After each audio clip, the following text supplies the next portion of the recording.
नाज़रीन अवामी न्यूज़ में खबरों सिलसिलो जारी है। इन वक्त खिपरो मां ख़बर ईंदड़ खिपरो लॻा आलमाबाद वासण के औलाद न थियण करे सस मथे जा वार कैंची सां कुड़े तज़लील जो निशानो बणण बाद मुड़स प्रेम बील औरत मलूकी के तलाक ॾेई घरां कढी छॾियो। तज़लील जो निशानो बणियल औरत मलूकी सस ऐं मुड़स खिलाफ़ केस दाख़िल कराइण लाइ खिपरो थाणे ते पहुती त इस जो पारां हद जो जाइज़ ॾियण सिंधड़ी थाणे जो ॾस ॾेई रवानो करे छॾियो। औरत मलूकी संदसि पीउ सॼण अवामी न्यूज़ सां ॻाल्हाईंदे चयो त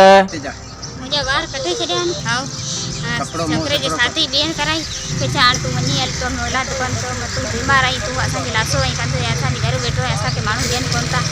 तू वनी हल को मो बेने ने पा न्यापो कयो को मुझे अबो आयो के बंद कोठी आई ये वार मुझी सस कटिया ने के तो के आऊं कोन ती रखया ना भी थी ठीक है औलाद अल्लाह जो वस में है असी गरीब आई मिस्किन नहीं पार ने कटे भले पी बैठो निकले छड़ी कदने लिखा नहीं कटे नालो सही सजन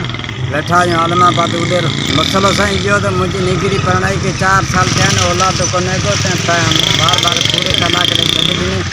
घटि में घटि मूंखे मूं मिस्किन खे ॿुधायो त बाबा सम्झ धीउ कोठे वञा बाबा ऐं मुंहिंजी कोठे वञा अञा जे भले पुट जी ॿी शादी करियो असीं कोन था चऊं त ॿी शादी न करियो असीं ख़ुशि हुआसीं असीं ख़ुशि हुआ त भले आंजे ॿी शादी करियो मुंहिंजी शेर मिटी जंहिंखे लिखियलु न त भले ॿी शादी करियो तॾहिं मूं एतिरी वरंदी ॾिनी तॾहिं बि उहा ॻाल्हि कोन रखी मुंहिंजी इज़त रखी कोन्हे ऐं वेसर ॻोठु वेद मुंहिंजी निकिरी हिकिड़ी माई हथ झलिया आहिनि ॾेराणी हथ झलिया आहिनि ससु सॻी उथी जेको कैंची खणी वार कटिया आहिनि ॿ जेॾा वार आहे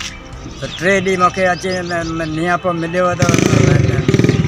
मुंहिंजो भाउ जो भाइटी जो मुड़ुसु अची मूंखे नियापो ॾिनो। मज़ीद खबरों और तफसीलात के लिए विजिट करें हमारी वेबसाइट www.awamiNewsHD.com।